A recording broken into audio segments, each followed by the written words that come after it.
Cool. This is our pop that we've been working on, and what you'll notice is that our other pop is right next door. So they were going to be charging us a bunch of money for each rack, like whatever price per rack. It was like $600 or something. So what we went ahead and did is, I just got my speakers up here.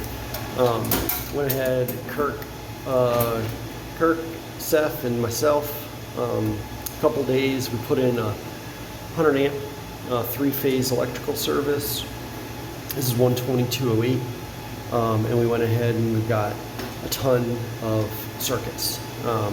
We've got some 30s and some 20 twist locks up in the ceiling here, and Comcast. So we're going to be having two 10 gig circuits. This is going to be the start of our autonomous system 399347. Comcast is going to go right here. We're using Comcast for a 10 gig transit. That's going to take us back to Cogent. So we have two phases here. So I'm going to power the equipment, the Sienna that they give us, and then I'm going to power a little battery, something that will give us about an hour, 45 minutes or something, and hook that, because the Siennas have two power supplies, so that way we'll have both phases hooked to it. This rack is coming together pretty nice. I got it all put back together. This is our BIOS router. It's got two processors in it, 128 gigs of RAM, but I have the RAM running in failover mirror mode. So it's 64 gigs of RAM, two processors, RAID 10 with 3 hot spares. How we went ahead and did the power for this big Mamma Jamma is we've got a 230 amp twist locks that are hooked up straight to the batteries, and then we have a 20 amp twist lock that's hooked straight to just a power strip here. So every piece of equipment has a battery and another phase of no battery. So it seems to be about the most economical way of doing it, because if I have two batteries, what's going to happen if I hook two batteries up to this server? It's going to drain pretty well in the same amount of time because both power supplies are running. So if we lose power, one power supply just turns itself off. You don't even have to worry about having a second power supply going. These are the backside. These are the Arista 7050s. That's just my management switch temporarily while I'm here working and stuff, setting it all up. And as you see, two power supplies on every piece of equipment that goes in this rack.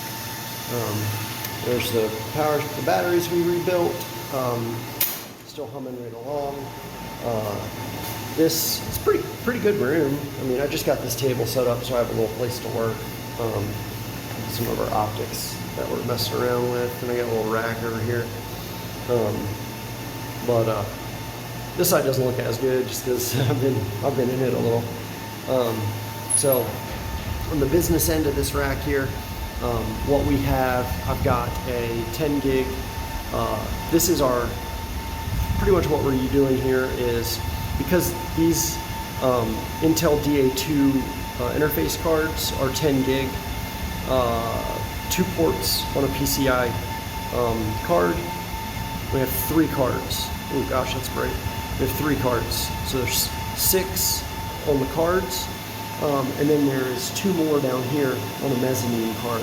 Now, the chipset is also an Intel DA2. The problem with that is that DA2s can't take any type of long-range optics. So DWDM, 10 kilometer, 40 kilometer, 80 kilometer, forget about it.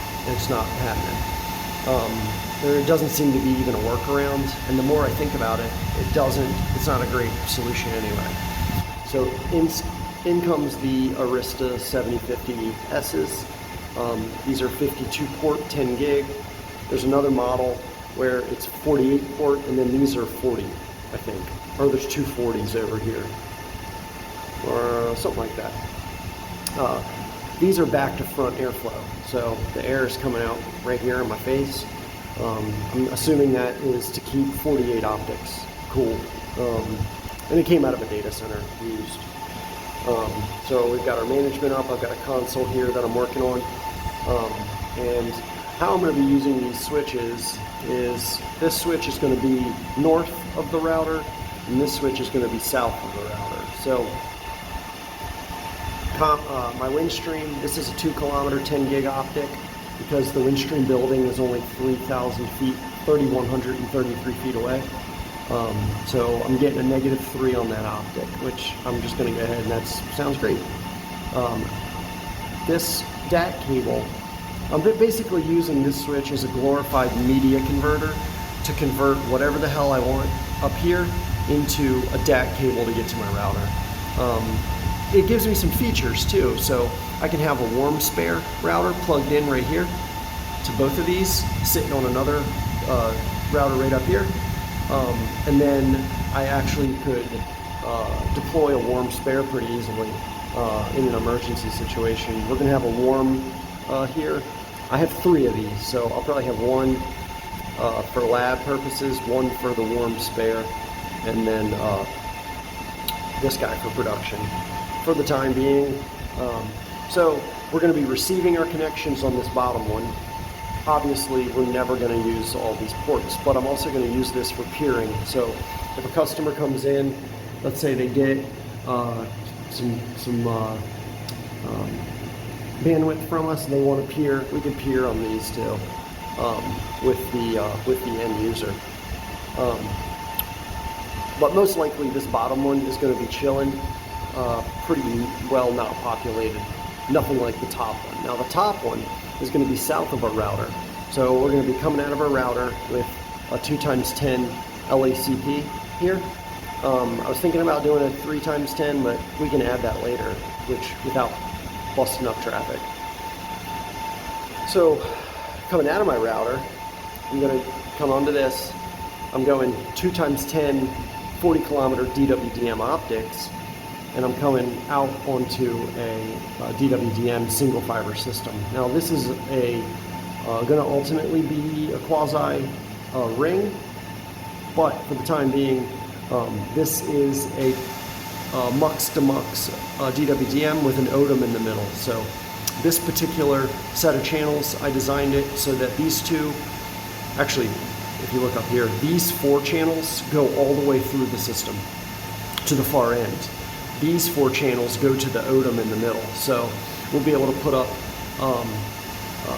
4x10 to our far end and 4x10 to the OADM in the middle. So we would have 8 10 gig optics right here is the plan. So what you're going to see is these 2 and these 2, and then the others are going to be spared up because nobody knows what life is going to deal us. If somebody wants to release one of those waves or get a 10 gig, 1 gig or 10 gig wave or whatever they want, probably try to avoid the 1, but it's possible. Yeah, just kind of give you a little quick update here of what we've been working on. This is our new autonomous system 399347. It's kind of got a cool ring to it. So I'm going to grab some food. One thing though, back in my first life, my father is a commercial, he's a master electrician.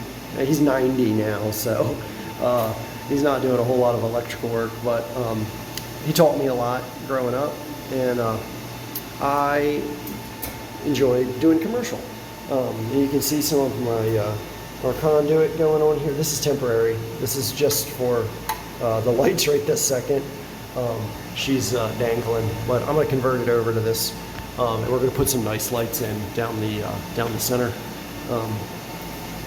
But conduit bending was always my jam. Like, I mean, it was always my favorite part of the job. Kirk's a fan of the couplings. So want to show you right quick what I got cooking. This is 3/4 inch EMT conduit, and I want you to count the couplings. The connector, forget about the connector. 90, 90, 90 into my box. There's 3 90s on a single stick of conduit and not a single coupling. Ha ha! I'm proud of that. It's cool. I don't get to do it very often. So over here on this side, Comcast is coming tomorrow. They're going to be mounting a shelf on this wall. A little baby rack for their Sienna and their splice. That's their fiber up there. So I'm going to have them run that underneath, come down through this old telephone stuff, which is cool because this is all the old phone lines for the whole building. It's just it almost makes the room look cool just because it's some old 50 count cables. But their Sienna that they're dropping over here for me, what I did is I got a 16-foot DAC cable. I like DACs just because they're reliable, they're cheap, they don't use a lot of power, and it's got a little beef to it. So you can't you're not going to accidentally damage that moving stuff around. Whereas a fiber, you figure you have 2 optics plus a patch cable to keep track of. This is just one item. This is a 16-foot one, 5 meter, and we'll be hooking that in over here to Comcast. I'm 99% sure it's going to work. I've never, optics sometimes are a pain in the butt, but I've really never had a DAC cable not be supported. So same concept. If you look here, Windstream coming in on a 2-kilometer optic. This is going out to the router. This is Comcast coming in on a DAC because they're going to set a Sienna, and then this is coming out going to my router. Same thing. I'm going to leave 2 open on that VLAN. I'm leaving 2 open on that VLAN. That way I can add 2 hot spare. I can have one warm spare, and I can have 1 for testing. We could set up I forget what it's called, VRRP. In the future, maybe someday. Who knows? Yeah, we're kind of cool, man. So we'll be peering with. There's 4 ISPs here in town that are like the little guys, just like us, and I'm trying to organize it together where we all peer IPv4, IPv6 all together, because why not? If we all peer together. One of our ISP friends, he's got 8,000 IPv4s. We're sitting right around 1,500, and we're about to be getting some more. Then IPv6, we got like 1 billion of those. And you figure if we could peer with our buddy, he's got 8,000, another guy's got 2,000, another guy's got 500, and then us, you figure we might be able to remove 100 meg off all our networks by doing something like that. Not to mention giving better service to our customers. So we have, I've got 2 different city governments, school system, 2 schools, police, fire, all that. So every now and then some of our customers need to connect VPNs to another customer and to another ISP, it's come up a few times where remote workers work for the city, but they live in another town that's a different ISP's territory. So, I don't know. It's kind of it's a neat concept to make all these little ISPs come together and hopefully compete with the big dogs. So here we'll have a 2x10 BGP setup right here. My man Simon off YouTube, he's hit me up and he's helping us out to do that, because what I was going to do was pretty janky. It probably would have worked, but when his config, I looked at it and I was just like, oh, I'm an idiot. You got to stay in your lane. There's professionals that do that kind of thing for a reason. Now, next door in our room, we have a 10 gig connection through Maryland Broadband with different path completely. So we'll have 3 complete paths, except these are the only 2 that are going to be starting out of the gate BGP.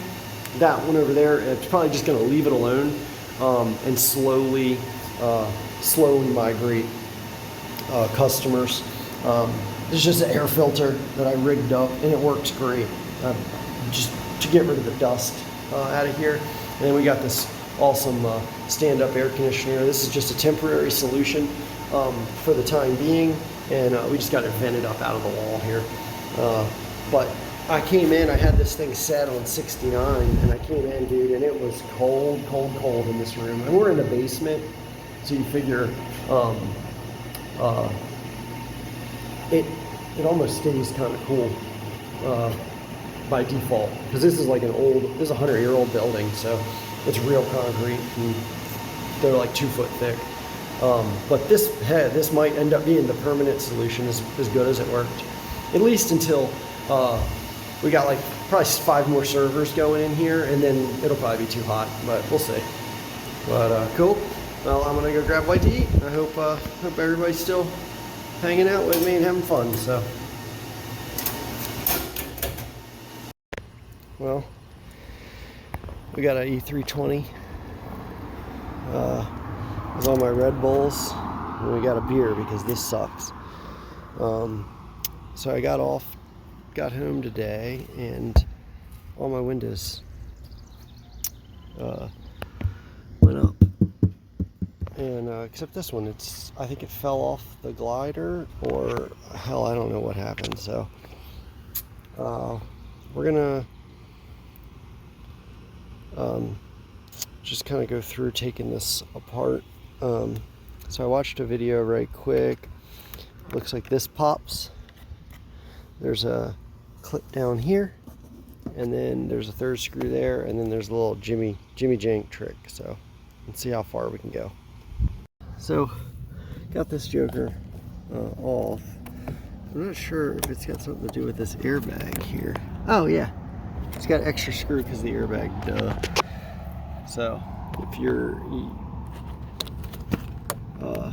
E320 W210's got an airbag, there's one step they miss, and you wouldn't want to pull that, I guess, but shit, we're about to see what happens.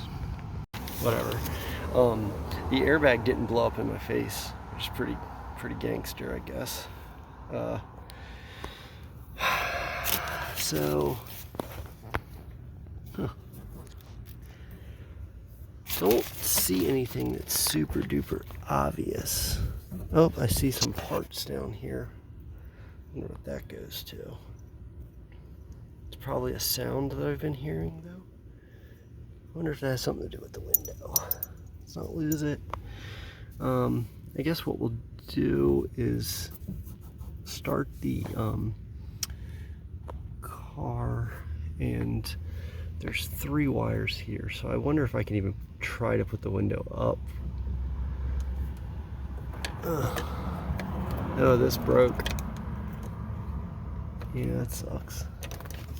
Looks like this broke too, or not sure what I'm looking at.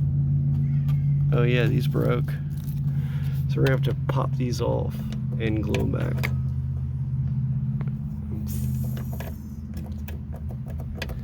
Yeah, probably. Alright. Well, this sucks. At least I got music still, huh? Whew. Well, this joker made a ton of noise. Weird noises. I think I've blown a fuse at this point. At this juncture. Oh, here we go. Nah, we've done blown something. But this thing made, I didn't get it, but it made a ton of noise inside of here. And I finally got it to release this cable. But it appears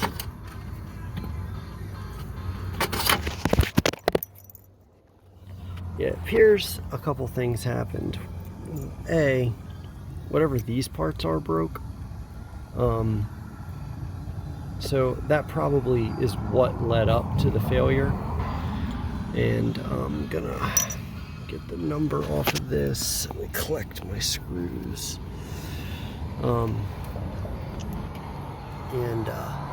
We're gonna need a new one of those. It looks like this thing isn't, you can't repair it. It looks like it's meant to be. We'll probably take that out. And there was a few other items that I saw that needed to get replaced here. There's the clip, and that's probably causing a chain reaction when you try to open and close the door. That thing's bouncing all around, and it's making a sound, and it's probably gonna just end up breaking something else. So nothing else looks too crazy. I do